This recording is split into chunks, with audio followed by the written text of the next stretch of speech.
Welcome to the program. Today's topic, AI, jobs lost, is yours next. Let's jump right in. AI exposure is the new buzz term to soften talks about job losses. Here's what it means. We see a history of these articles in recent times coming out with competing themes and thoughts about what AI is and what AI will do, creating lots of confusion about AI, creating lots of confusion about to workers as to what the impact of AI will be just on their jobs, on their stability, on their lifestyle. Look at this particular article. As employment and technology experts attempt to forecast the jobs market of generative artificial intelligence, AI exposure has become a go-to way to describe employment threats. A lot of times these articles are giving us mixed signal. They're implying that employers are using the term AI exposure to scare workers into a better or more favorable negotiating position for the employer against the worker. But is that really what's going on? Is this, just a ploy by the employee to ignore the reality that AI is coming? And to not just say that this is a threat by the management, to not just stick your head in the sand. There were those who were in the horse and buggy trade that as people were talking about cars and automotives, they stuck their head in the sand. And as a result, when the change began to come more rapid and more rapid, they were ill prepared. They were in a state of denial, and we can't live in a state of denial. We've got to be able to understand what's happening and be able to respond. Look at this. Recent data shows AI job losses are rising, but the numbers don't tell the full story. Once again, giving false hope. Once again, these mixed headlines that are trying to be nuanced and coddling people into not really truly recognizing what's happening. When you get down into the key points and into the story, it tells a different picture. More than 1/3, 37% of business leaders say AI replaced workers in 2023. 1/3 of businesses used AI to replace jobs. So yes, the whole story is not being told, but giving people these ambiguous headlines that are coming in the media day after day.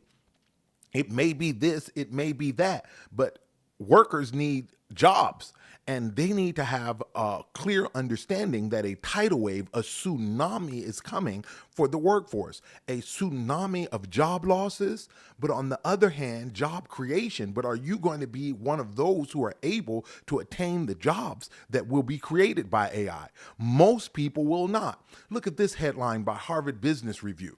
I was particularly shocked by it. It says companies that replace people with AI will get left behind. Great headline to give people assurance that their jobs are going to be here. But the reality is, once you get into the article, what the article should be titled is Companies That Irresponsibly Replace People. There's going to be those who say we use AI for everything, and they'll find out that AI does good in some places, but not in others. But then most companies are going to be responsible and try to pick and choose which areas they can use AI in. When you get down into the article says something drastic here at the last sentence. It says, however, because companies are adopting ChatGPT and other generative AI remarkably fast, we may see substantial job displacement. Listen to this, substantial job displacement in the short term. What everyone is agreeing is that in the long term, AI will create jobs, but in the short term, there will be an upheaval in the labor force and the job market. And no one's talking about what will happen to these individuals, these millions and millions of individuals. Goldman Sachs predicts 300 million jobs will be lost or degraded by artificial intelligence. Lost means they're gone. Degraded means you need fewer people. When I go on to Amazon, Amazon has Amazon Chat. We use the chat bot. You type in your concerns. You don't talk to a customer service agent as the first round of your inquiry about an issue with Amazon. When you go on to many of these sites, they have these language chat bots that handle huge amounts of the flow of issues that come in, concerns and customer service. What happens to all of the people? What happens to the people who lose their jobs as a result of AI? They don't just vanish. They still have children. They still have mortgages. They still have cars. They still have student loans to pay. And that's the sad thing, is that we have students in school who have already accumulated student loans, individuals who are coming out of the workforce. And what do? They've already picked, coming out into the workforce, they've already picked their career. They've already built a path for themselves, and now they find that that path, while it looked bright a few years earlier, now the path looks bleak. Around 40%, World Economic Forum is reporting that around 40% of all working hours could be impacted by AI, large language models, such as ChatGPT. Many clerical or secretarial roles are seen as likely to decline quickly because of AI. These are roles that individuals can go in, they've got some skills, some technical ability to operate, to use computers, to use the different technologies associated with administrative assistant, planning, setting up meetings, virtual meetings, but those jobs will be under threat. And look at the jobs that will increase. But roles for AI and machine learning specialists, data analysts, and scientists, and digital transformation specialists are expected to grow rapidly, the report adds. But here's the problem. If the secretarial staff loses their job, they're not in a position to get a data analyst job. So what happens to them? Where do they go? If you're in the market for employment, or you're going to be in the future market in 2025, 26, 27, 28, and you have a basic skill set without any high-tech skills, high-tech qualifications, you're going to be in deep trouble, because those jobs are eliminated or declined. There are going to be much fewer of them. And the jobs that emerge are going to require heavy levels of education and preparation for the workforce to come. Look what the Pew Research Center says. Which U.S. workers are more exposed to AI on their jobs? They're talking in this particular article not necessarily about the jobs, but the people who will be impacted. And this is remarkable. All workers, 19%. Men, 17% of men will be affected. Women are in language-heavy careers, and those careers, 21% of women will be impacted. White, 20%. Black, 15%. Hispanic, 13%. Asian, high-tech, language-oriented, 24%. Let's drop down to, because don't think that it's just those without education. It's those without education as well as those with education who are in language-oriented fields. Robotics is going to impact the working class, the manual labor class, but language models, AI, is going to impact the class of individuals who are in language-related fields. That is, whether you have education or not, but you use speech as the primary form of handling your job titles. So what you see, if you combine both of these with robotics and AI, you see a squeeze in the labor section of the economy and a squeeze in the language or education-based section of the economy. Look at it. Some college, 19%. Bachelor's degree, if you got a bachelor's degree in business, if you got a bachelor's degree and focused on accounting, if you've got a bachelor's degree, even the legal profession, a law degree, those fields are going to be impacted. Doing basic legal documents, paralegals, and other things like that, that's going to be heavily impacted by these language models. These are the jobs most likely to be lost. World Economic Forum doesn't only talk about who will lose jobs, but it also talks about which jobs will be lost. Let's look at this chart here. Here's a chart. Banking. Look over to the right. High potential for automation, higher potential for augmentation. So the green is the augmentation. The purple is the automation. Automation is job loss. Green is job reduction. So banking, bank tellers, and you see it now. Much of banking, they are automating as fast as they can to increase their bottom line. Insurance, highly language dependent sales force, software and platforms, capital markets, investing. They're using AI for investing.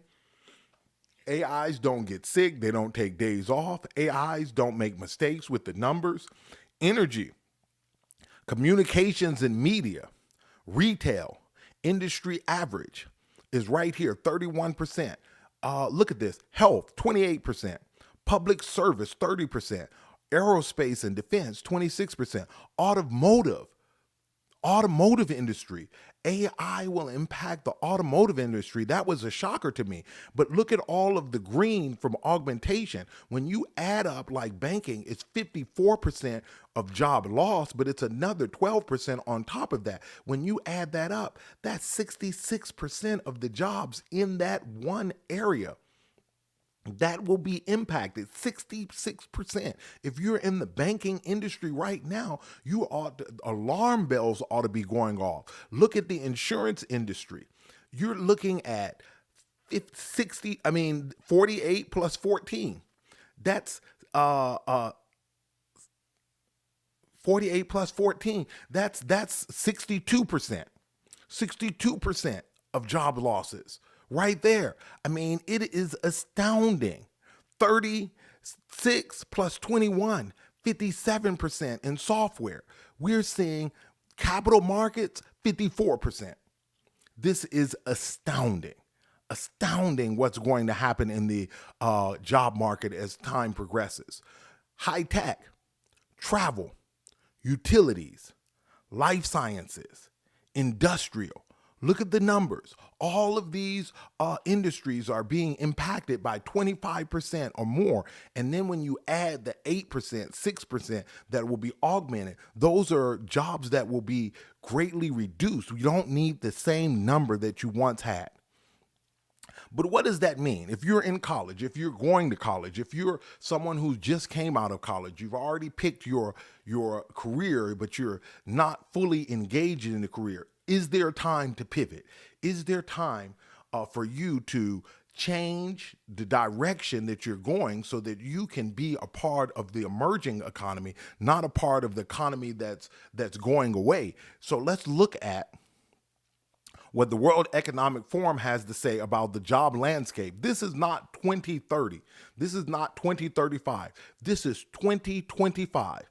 New jobs will emerge. Let's look at some of these growing job demand areas. Data analyst, AI and machine learning specialist, big data specialist, digital marketing and strategy specialist, process automation specialist, business development professionals, digital transformation specialists, information security analysts, software and applications developers, Internet of Things specialists. These are the jobs that are growing, and here are the jobs that are decreasing.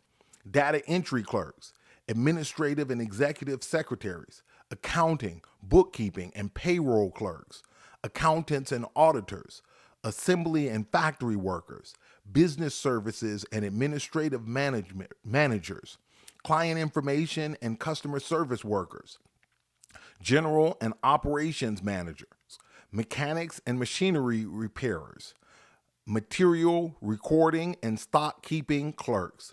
All of those are in the area of jobs that are declining. 97 million jobs will be created, but 85 million will be lost. The question is, are the people who are losing jobs in position to go into the fields where jobs are being created? And oftentimes without a technology background, a science, computer science background, without a background in some of these programming languages, these individuals will be shut out of the emerging economy.